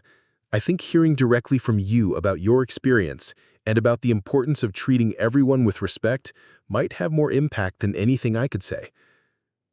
The request caught me off guard. Part of me was interested in the opportunity to turn my negative experience into something positive, but another part was reluctant to become the poster child for anti-discrimination efforts at a small-town gas station. Let me think about it. I'm only in town for a few days, but maybe we can work something out. As Jake and I drove away from the gas station, I found myself reflecting on the morning's conversation. Peterson seemed genuinely committed to creating change, but the challenges he faced were significant. Changing attitudes and behaviors that had been ingrained over years or decades wasn't something that could be accomplished with a training seminar and a revised employee handbook. That was interesting, Jake said, as we turned back onto the main road. Peterson seems like a decent guy who's genuinely trying to fix the problem. He does, but I keep wondering whether any of this will actually make a difference for the next tired traveler who stops at that station looking for gas. Maybe not immediately, but change has to start somewhere, right? At least now they're aware of the problem and trying to address it. Jake was probably right, but I couldn't shake the feeling that the real work of changing hearts and minds was just beginning. Training programs and policy revisions were important tools, but they couldn't address the deeper cultural issues that made some people feel entitled to treat others with disrespect based on superficial characteristics. My phone buzzed with another message from Mickey Chen. David told me you're meeting with the gas station manager today. That's very generous of you, considering how they treated you. Most people would just file a complaint and move on. I showed the message to Jake, who read it while we sat at a traffic light. He's got a point. You didn't have to spend your morning trying to help them figure out how to do better. Maybe not, but if my bad experience can be turned into something that prevents other people from having similar experiences, then it's worth the effort. You know, Elena, this whole situation says something about who you are as a person. Derek tried to treat you like garbage, And instead of just being angry about it, you're trying to find ways to help fix the problem that led to his behavior. I'm not trying to be noble or anything. I just think there might be an opportunity here to create some positive change. But even as I said it, I wasn't entirely sure what that positive change would look like or whether my efforts would accomplish anything meaningful. Changing one gas station's policies and training programs was a small step, but the attitudes that had led to Derek's behavior were probably widespread in the community and reinforced by countless social and cultural factors that were beyond my ability to influence. Still, it was something, and maybe that was enough for now. The decision to speak with Peterson's staff came to me that afternoon while Jake and I were having lunch at a local diner. The waitress, a woman in her 50s with kind eyes and calloused hands, had treated us with the sort of genuine warmth that made me believe most people in this community were fundamentally decent. It was Derek's behavior that was the aberration, not the kindness we'd encountered everywhere else. "You know what?" I said, setting down my coffee cup with sudden resolution. "I'm going to call Peterson and tell him I'll speak with his employees." Jake looked up from his sandwich with surprise. "Really? What changed your mind?" "This," I said, gesturing around the diner where conversations flowed easily between tables, where the staff knew customers by name, where strangers were welcomed rather than viewed with suspicion. "This is what that gas station could be like if they approached it the right way."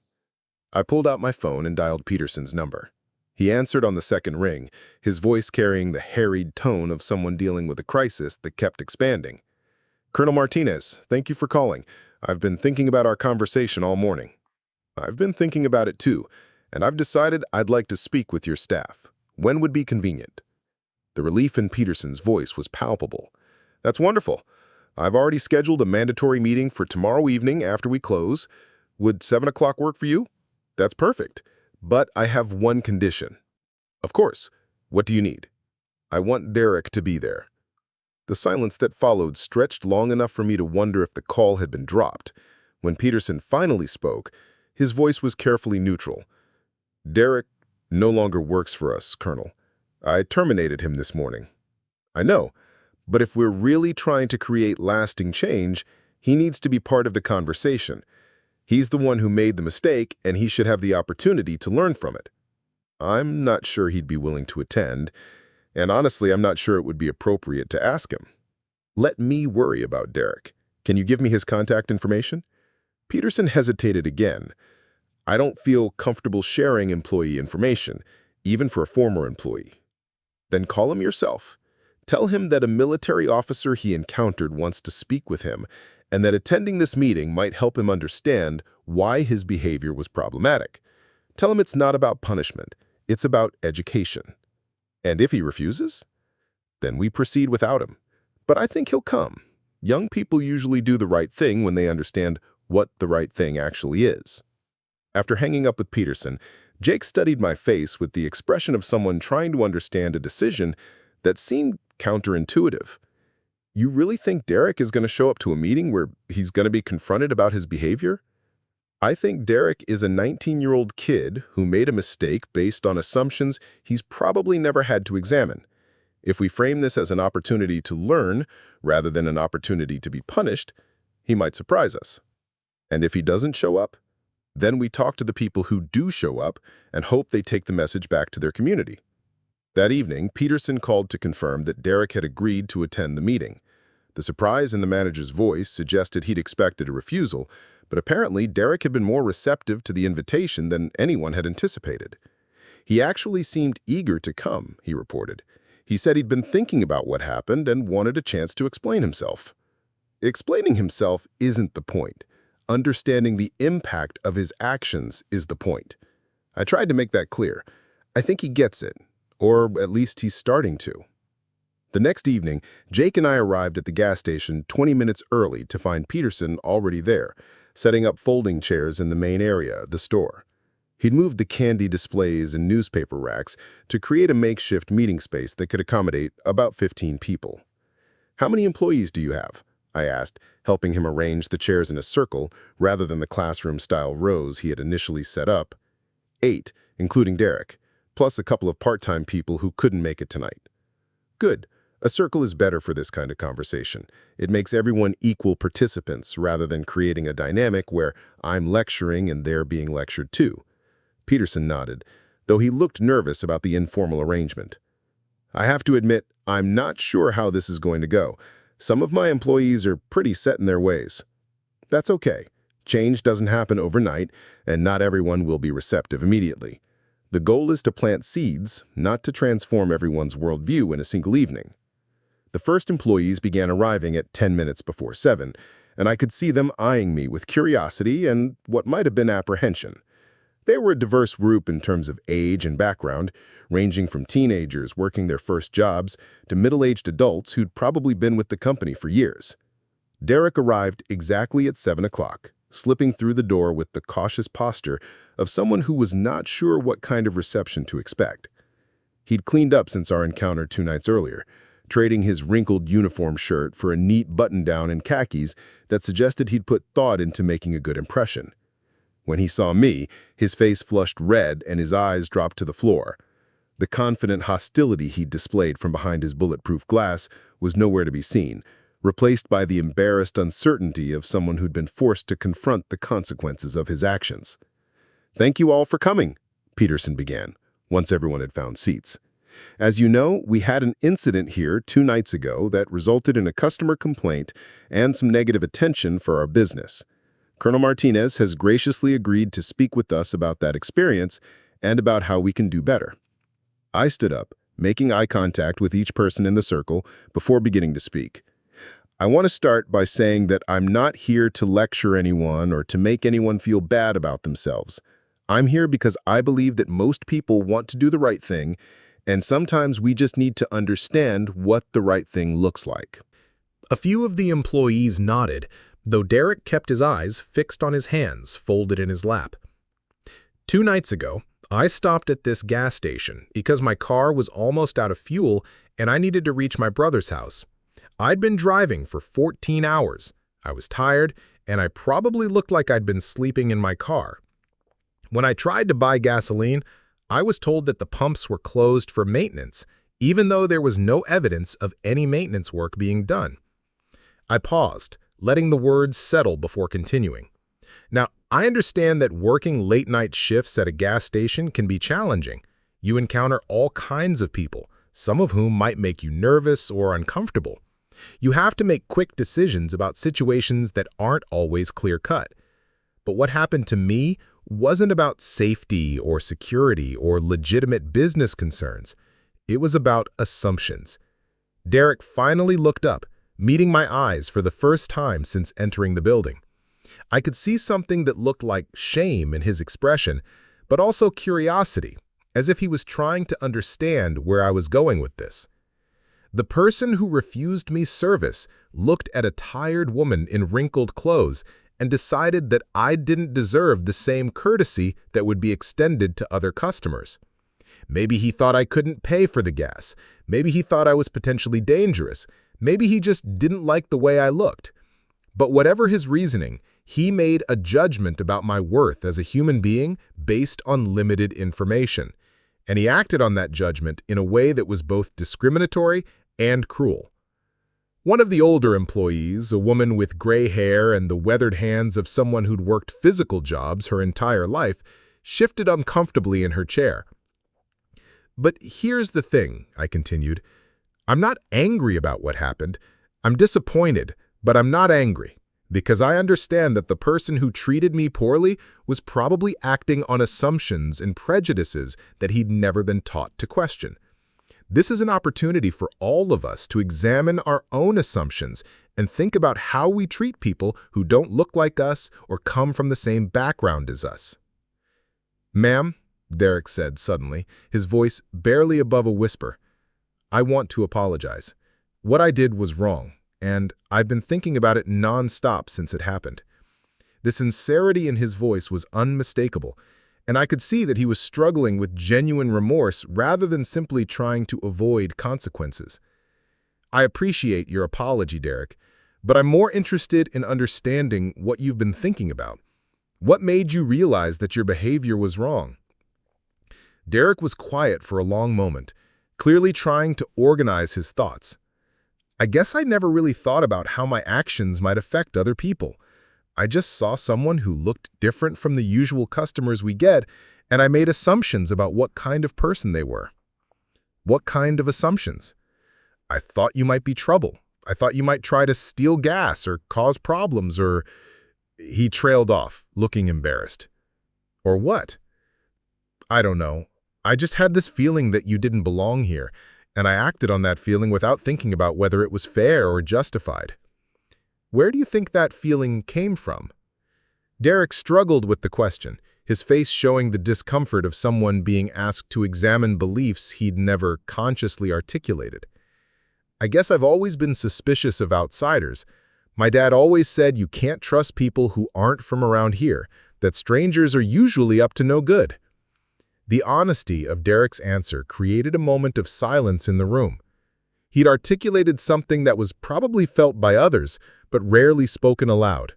The suspicion of outsiders that characterized many small communities, the assumption that different meant dangerous. Derek, do you think your father was right about that? I asked gently. I don't know. I mean, most of the people who stop here are just passing through, and they're usually fine. But there have been a few incidents over the years. What kind of incidents? People who've tried to drive off without paying. People who've been rude or demanding. A few who seemed like they might be on drugs or looking for trouble. And were all of those people outsiders? Derek thought about it. No, I guess not. Some of them were locals too. So the problem wasn't that they were outsiders. The problem was their behavior, right? I guess so. Derek, I want you to think about something. When you looked at me 2 nights ago, what did you see? I saw a woman who looked tired and kind of messy. You were driving an unfamiliar car and I didn't recognize you, so I figured you were just passing through. And based on that observation, you decided I was potentially dangerous or dishonest? Derek nodded miserably. It sounds really stupid when you put it like that. It's not stupid, Derek. It's human. We all make snap judgments about people based on limited information. The problem comes when we act on those judgments in ways that hurt others. I looked around the circle, making eye contact with each employee before continuing. Here's what I want everyone to understand. Every person who walks through that door is someone's daughter or son, someone's parent or sibling or friend. They have their own stories, their own struggles, their own reasons for being here.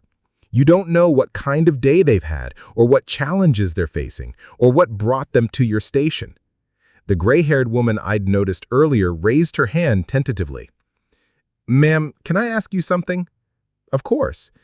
What you're saying makes sense, but how do we balance treating everyone with respect while still being careful about our own safety?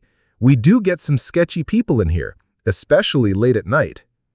It's a fair question, and one that got to the heart of the challenge facing customer service workers in all kinds of environments. That's an excellent question, and I think the answer is that you can be cautious without being discriminatory. You can follow safety protocols without treating people disrespectfully. What do you mean? I mean that if someone comes in acting aggressively or making threats or obviously under the influence of drugs, then you have legitimate reasons to be concerned about their behavior. But if someone comes in looking tired or disheveled or unfamiliar, that's not a behavior problem, that's an appearance problem.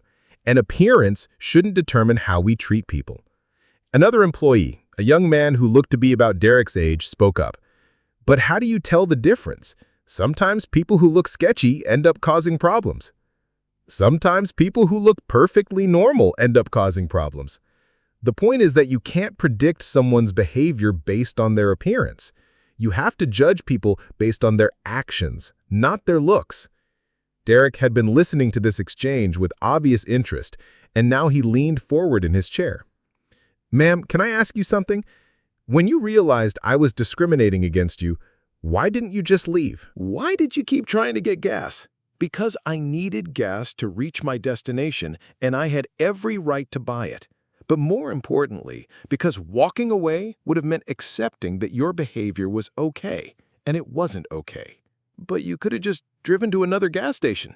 Derek, what if I hadn't been able to reach another gas station? What if I'd run out of gas on some dark country road and been stranded?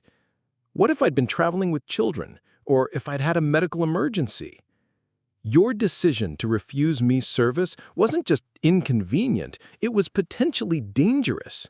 The weight of that possibility seemed to hit Derek like a physical blow. His face went pale, and I could see him imagining scenarios where his actions might have had serious consequences.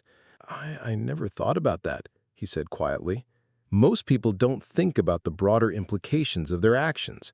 But that's exactly why we need to be more thoughtful about how we treat others. Peterson, who had been quietly observing the conversation, cleared his throat. Colonel Martinez, can you tell us about your background? I think it would help everyone understand why this incident was so troubling. I had been hoping to avoid making the conversation about my military service, but I could see that Peterson thought it would add weight to my message. Maybe he was right. I'm a colonel in the United States Army, I said. I've served for 15 years, including multiple deployments to Iraq and Afghanistan. I've led soldiers in combat, coordinated medical evacuations under fire, and spent my career trying to protect the freedoms that allow all of us to live safely in communities like this one. The reaction around the circle was immediate and visible. Several employees sat up straighter, their expressions shifting from polite attention to something approaching awe. The reason I'm telling you this isn't to impress you or to make you feel bad about what happened. I'm telling you because I want you to understand that you never know who someone really is or what they've been through. Derek looked at me and saw a potential troublemaker. In reality, he was looking at someone who had spent years putting her life on the line for his right to make assumptions about strangers.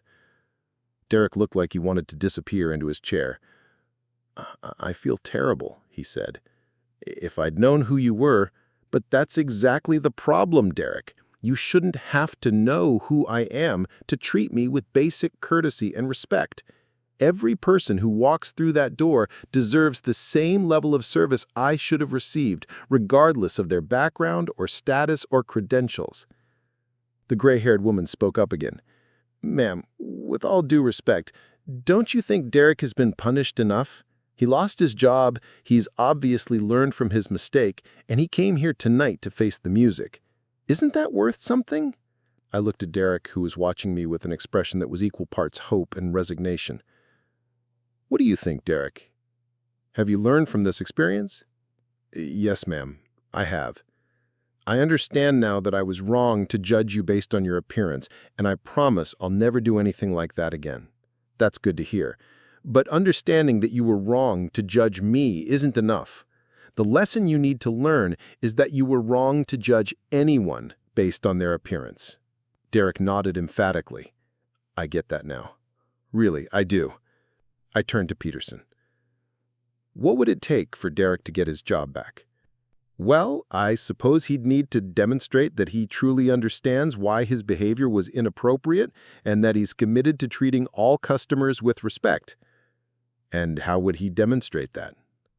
I'm not sure. Maybe through some kind of training or probationary period. I looked back at Derek. If you could get your job back, what would you do differently? Everything, Derek said immediately. I mean, I'd treat every customer the same way, regardless of what they looked like or where they came from. I'd remember that everyone deserves respect. That sounds good in theory, but how do I know you really mean it? Derek was quiet for a moment, clearly struggling with how to prove his sincerity. I guess you don't. I guess I'd have to prove it through my actions, not just my words. That's exactly right. And that's why I'm going to make you an offer. Derek looked up with sudden hope. If Mr. Peterson is willing, I think you should get your job back, but with conditions. What conditions? First, you complete a comprehensive training program on customer service and cultural sensitivity. Second, you spend 20 hours doing community service with organizations that serve diverse populations. Third, you work with me to develop a presentation about this experience that you can share with other young people in the community. Derek's eyes widened. You'd really help me get my job back? I'd help you earn your job back. There's a difference. Peterson looked intrigued by the proposal. What kind of community service are you thinking about? Something that would expose Derek to people from different backgrounds and help him understand that diversity is a strength, not a threat. Maybe volunteering at a homeless shelter, or helping with programs for new immigrants, or working with veterans who are struggling with reintegration. And the presentation? A chance for Derek to share what he's learned with other young people who might be making similar assumptions about outsiders or people who look different. Turn his mistake into a teaching opportunity. Derek looked around the circle, seeing nods of approval from several of his former coworkers. I'd do all of that. I want to make this right. It's not about making it right, Derek. You can't undo what happened. It's about learning from it and making sure it doesn't happen again, either with you or with anyone else. One of the younger employees raised her hand. Colonel Martinez, can I ask you something personal? Sure. How did you stay so calm during that whole incident? If someone had treated me the way Derek treated you, I would have been furious. It was a question I'd been asking myself since the night of the incident. Why hadn't I been angrier? Why had I been able to maintain my composure even when Derek's behavior became increasingly hostile? I think my military training helped, I said. I've been in situations where losing my temper could have gotten people killed, so I've learned to separate my emotions from my actions. But honestly, I think the main reason I stayed calm was because I could see that Derek was acting out of ignorance rather than malice. What's the difference? Malice is when someone intentionally tries to hurt you because they enjoy causing pain. Ignorance is when someone hurts you because they don't understand the impact of their actions. Derek wasn't trying to be cruel. He was acting on assumptions that he'd never learned to question. Derek looked up at me with an expression of gratitude that was almost painful to see. Ma'am, thank you for giving me a second chance. I won't let you down. You're not getting a second chance from me, Derek. You're getting an opportunity to earn a second chance from yourself and from this community. What you do with that opportunity is entirely up to you. The meeting continued for another hour, with employees asking questions about unconscious bias, customer service best practices, and ways to create a more welcoming environment for all customers. The conversation was more engaged and thoughtful than I had expected, with people sharing their own experiences and perspectives in ways that suggested genuine interest in doing better. As the meeting wound down, Peterson addressed the group. I want everyone to understand that tonight's conversation is just the beginning. We're going to be implementing new training programs, revising our policies, and holding regular discussions about how we can better serve our community. And Derek? Asked the gray-haired woman. Peterson looked at me, then at Derek. If Derek is willing to complete the requirements that Colonel Martinez outlined, and if he can demonstrate genuine commitment to change, then yes, he can have his job back. Derek's face lit up with relief and determination. I'll do whatever it takes. After the other employees had left, Derek approached me hesitantly. Ma'am, I just wanted to say again how sorry I am, and I wanted to ask if you really meant what you said about helping me with the presentation. I meant it. But Derek, I need you to understand something. This isn't about redemption or forgiveness or making you feel better about what happened. This is about using your experience to help other people avoid making the same mistakes. I understand, and I really want to do that. I've been thinking about how many other people I might have misjudged over the years, and it makes me sick. That's a good start. But feeling bad about past mistakes isn't enough. You have to commit to doing better in the future. I will, I promise. As Jake and I drove back to his apartment that night, I found myself feeling cautiously optimistic about what we'd accomplished. The conversation had been more productive than I dared to hope, and Derek's responses had seemed genuine rather than simply calculated to get his job back. That was amazing, Jake said as we pulled into his parking lot. I mean, I knew you were good at leadership stuff, but watching you handle that room was incredible. It wasn't about handling anyone. It was about creating space for honest conversation. Same thing, isn't it? Not really. Handling people implies manipulation or control. Creating space for conversation means trusting people to do the right thing when they understand what the right thing is. And you think Derek will follow through on his commitments? I think Derek is a basically decent kid who made a mistake based on assumptions he never examined. Now that he's been forced to examine those assumptions, I believe he'll make different choices. But you're not certain. I'm never certain about anything involving human behavior, but I'm hopeful, and that's enough for now. 3 weeks later, I received a text message from Peterson with photos of Derek volunteering at a local food bank, working alongside immigrants and refugees from several different countries. The message included a note from Derek himself. Learning so much about the stories behind the faces. Thank you for the opportunity. A month after that, Derek sent me a video of the presentation he'd given to a group of high school students about unconscious bias and the importance of treating everyone with respect. Watching him speak honestly about his mistakes and what he'd learned from them, I felt something I hadn't expected. Pride. Not pride in myself for handling the situation well, but pride in Derek for having the courage to grow from his mistakes and use his experience to help other young people avoid making the same errors in judgment. The gas station incident started as a frustrating encounter with discrimination and prejudice, but it had evolved into something more meaningful. A reminder that most people are capable of growth when they're given the opportunity and support to examine their assumptions and change their behavior. Change is hard, and it doesn't happen overnight, but it does happen, one conversation at a time, one person at a time, one moment of recognition at a time. Derek's transformation wasn't just about learning to treat customers better. It was about learning to see the humanity in people who looked different from him. And maybe that was the most important lesson of all. We're all capable of making assumptions about others based on limited information.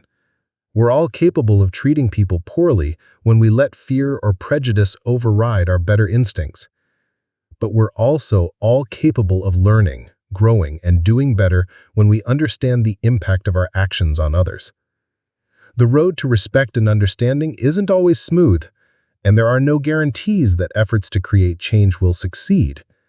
But sometimes, if you're willing to have difficult conversations and give people the chance to learn from their mistakes, you can turn a moment of discrimination into an opportunity for growth. Sometimes the most important battles aren't fought with weapons, but with patience, understanding, and the belief that people are capable of being better than their worst moments. Sometimes a tired woman at a gas station and a young man behind bulletproof glass can find a way to bridge the divide between assumption and reality, between prejudice and understanding. In the end, that's what respect really means. Seeing the full humanity in every person you encounter, regardless of their appearance, background, or circumstances. It's a simple concept, but one that has the power to transform individual lives and entire communities when people are willing to embrace it.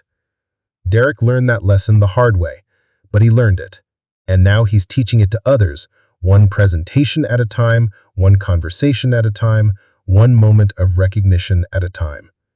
That's how change happens, slowly, sometimes painfully, but ultimately, hopefully. If this story resonates with you, if you've ever been judged unfairly or made assumptions about someone else, think about how you can be part of creating a more respectful world. Share your experiences, challenge your own biases, and remember that everyone you meet has a story worth hearing. Because in the end, we're all just people, trying to find our way through this world with dignity and understanding. 6 months later, I found myself driving through the same stretch of Pennsylvania on my way to visit Jake again. This time, I made a deliberate choice to stop at that gas station, curious to see how things had evolved since our community meeting. The changes were immediately visible even from the parking lot. New signs welcomed travelers in multiple languages, and a small community bulletin board near the entrance displayed information about local events and services. Derek was working the evening shift when I walked through the doors. His face broke into a genuine smile that was completely different from the hostile suspicion he'd shown me months earlier. There was a confidence in his posture now, the bearing of someone who had found his footing in the world. Colonel Martinez, Mr. Peterson told me you might stop by. How was your drive? Long but peaceful. How are things here? Derek's eyes lit up with enthusiasm. Really good. We've been implementing all the changes we talked about, and it's made such a difference. I've met people from all over the world just in the past few months. Did you know there's a family from Somalia who moved here last year? The father stops by every morning for coffee before work, and we've become friends. The transformation in Derek's perspective was remarkable. Where he had once seen strangers as potential threats, he now saw them as opportunities for connection and learning. It was exactly the kind of growth I had hoped for, but hadn't dared to expect. Tell me about the presentation program. How's that been going? Derek's chest swelled with obvious pride. We've presented to 6 different schools so far, plus the community college and 2 youth groups. The feedback has been incredible. Kids are really responsive when you're honest about your mistakes and what you learned from them. He pulled out his phone and showed me photos from recent presentations. In each image, Derek stood before groups of young people, sharing his story with the kind of authenticity that could only come from genuine experience and reflection. The best part is when kids come up afterward and tell me about times they'd made similar assumptions about people. It opens up these amazing conversations about bias and empathy that I never could have imagined having. That's wonderful, Derek. But how are you applying these lessons here at work? Oh man, it's like I'm seeing everything differently now. Last week, a woman came in looking really distressed, and instead of being suspicious, I asked if she needed help. Turns out her car had broken down and she was stranded with her kids. I let her use our phone to call for help and gave her coffee while she waited. 6 months ago, I probably would have watched her suspiciously and assumed she was trying to scam me somehow. The story Derek told revealed not just his personal growth, but the ripple effects of that growth on the people around him. By choosing compassion over suspicion, he had been able to provide real help to someone in need. That kind of positive interaction created a cycle of goodwill that benefited everyone involved. What about the other staff members? How have they responded to the changes? Most of them have been really supportive. Mrs. Henderson, the woman who was asking questions that night, has become like a mentor to me. She's been here for 15 years and has tons of experience dealing with difficult situations. She's taught me how to balance being helpful with being safe.